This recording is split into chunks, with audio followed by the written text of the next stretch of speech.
Құрметті қазақ елі, жалғыз басты анаға үй соғуды бастағымыз. Халық болып, ел болып, 8 бүлдіршінмен жалғыз басты ана.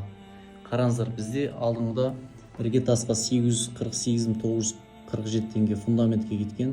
Ал енді біз 14-не бастаған 21-ның арасында сондай болды. Ал енді 22-сінен 04 емес, енді 5-і болды. Кешегі естіген кезім бұл.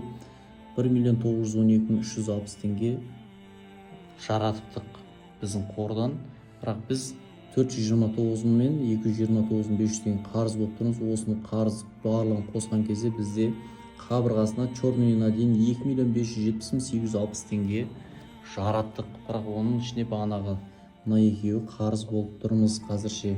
Ал дәл қазір біздің қорымызда 1.5.939 теңге 21 тиын бар. Осы ақшамыз бізде бар қазір. Ал 3.767.246 деген осы бізде бар ақшамыз. Және де мына жерде жаратқан ақшаның барлығын қосқан кездегі бар түскен сума осы. Осындай азғантай ақшаменен біз осы үйді көтеріп істеп келе жатырмыз. Біз бастаған кезде 2.800.000 ба сондай ақшамен бастадық. Алла шүкір, Алла жолында беріп жатқан жандар бар. Бүгін 50.000 теңге берді, 150.000 теңгеге дейін бергендер болды. Алла тағала разы болсын. Ішіне жария етіңдер, етпеңдер деген бар. Әртүрлі себептермен әртүрлі адамдар әртүрлі салып жатыр.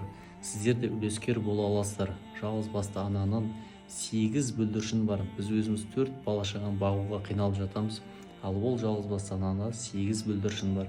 Әрбір берген ақшаларыңыз барлығы осы сияқты выпискілер шығып жазылып жатыр.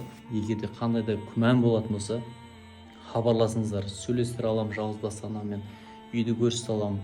Кез келген чектеріңіз көрсетсеңіздер, қай кезде қандай не жазылғандарын барлығын көрсете аламын. Бұл менің журналым.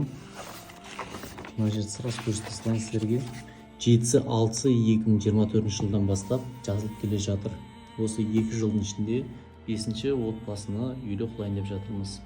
Баршаңызға Алла тағала разы болсын, жүздеріңіз жарық болсын. Қандай да арман тілектеріңіз болса, сол арман тілектеріңіздің баршасы орындалуын нәсіп етсін.